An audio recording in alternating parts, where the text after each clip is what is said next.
വീഡിയോയിലേക്ക് എല്ലാവർക്കും സ്വാഗതം. ചോറിന് ഒഴിച്ചു കൂട്ടാൻ പറ്റിയ നല്ലൊരു കറി. അതിനായി 2 വാഴയ്ക്ക ക്ലീൻ ചെയ്തെടുത്തിട്ടുണ്ട്. തേങ്ങ തിരുമിയത്, സവോള, മത്തങ്ങ അരിഞ്ഞത്. ഇനി ഇത് തയ്യാറാക്കുവാനായിട്ട് അടുപ്പത്തൊരു ചട്ടി വെച്ച് കൊടുത്ത് അതിലേക്ക് മത്തങ്ങ കഷ്ണങ്ങൾ ഇട്ട് കൊടുക്കാം. ചെറുതാക്കി അരിഞ്ഞെടുത്ത മത്തങ്ങ കഷ്ണങ്ങളാണ്. പച്ചക്കായ അരിഞ്ഞെടുത്തത്, അതൊരു മീഡിയം വലിപ്പം തന്നെ വേണം.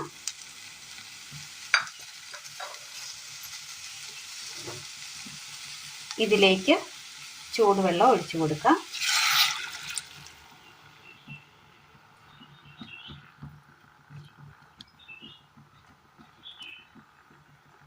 മൂടി വെച്ച് കൊടുക്കാം. മിക്സിയുടെ ജാർ എടുത്തതിന് ശേഷം ജാറിലേക്ക് തേങ്ങ തിരുമിയത് ഇട്ട് കൊടുക്കാം. ഇനി ഇത് നന്നായി ഒന്ന് ചതച്ചെടുക്കാം.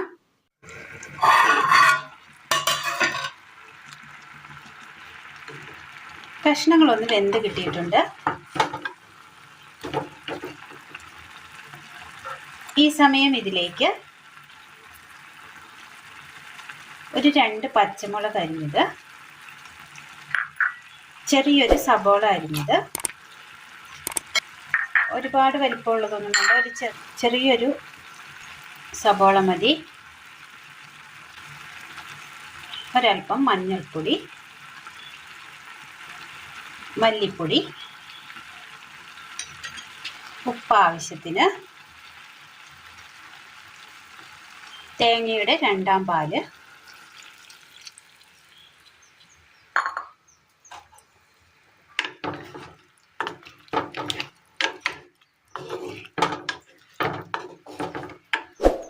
ഇനി ഇത് നന്നായി ഒന്ന് തിളപ്പിച്ചെടുക്കാം.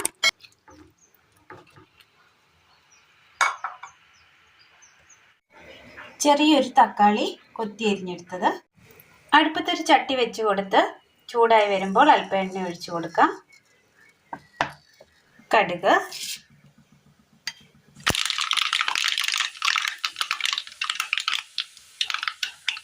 ചെറിയുള്ളി അരിഞ്ഞത്,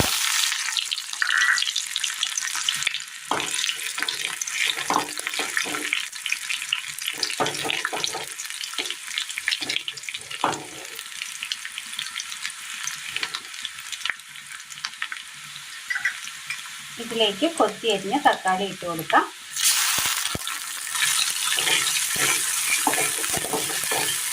കറിവേപ്പില,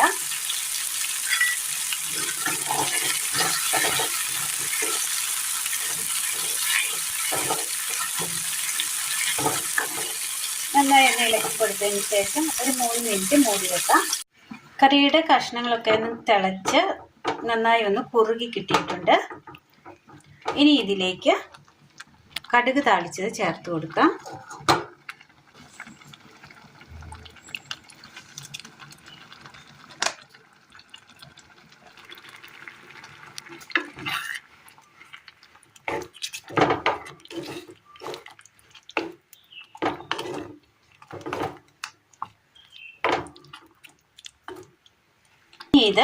ഇനി ഇത് തീ ഓഫ് ചെയ്തതിന് ശേഷം തേങ്ങയുടെ 1ാം പാല് ചേർത്ത് കൊടുക്കാം.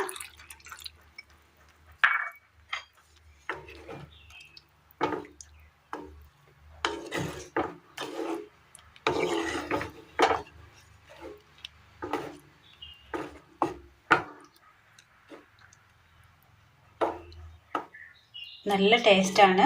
ചോറിനൊക്കെ ഒഴിച്ചു കൂട്ടാനും അപ്പത്തിനൊക്കെ പറ്റിയ നല്ല ടേസ്റ്റിയായ നല്ലൊരു കറിയാണ്. വെജിറ്റബിൾ കറി ഇഷ്ടപ്പെടുന്നവർക്ക് തീർച്ചയായും ഈ കറി ഇഷ്ടമാകും.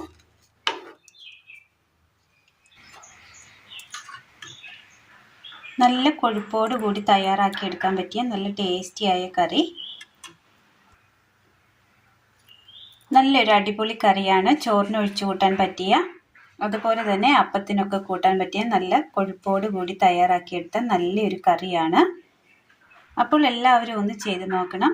കറിയെക്കുറിച്ചുള്ള അഭിപ്രായങ്ങൾ കമൻറ്റ് ബോക്സിൽ അറിയിക്കുവാൻ മറക്കരുത്. അപ്പോൾ ഇന്നത്തെ വീഡിയോ എല്ലാവർക്കും ഇഷ്ടമായി എന്ന് വിചാരിക്കുന്നു. ഇഷ്ടമായാൽ ലൈക്ക് ചെയ്യാനും ഷെയർ ചെയ്യാനും സബ്സ്ക്രൈബ് ചെയ്യാനും മറക്കരുതേ. താങ്ക്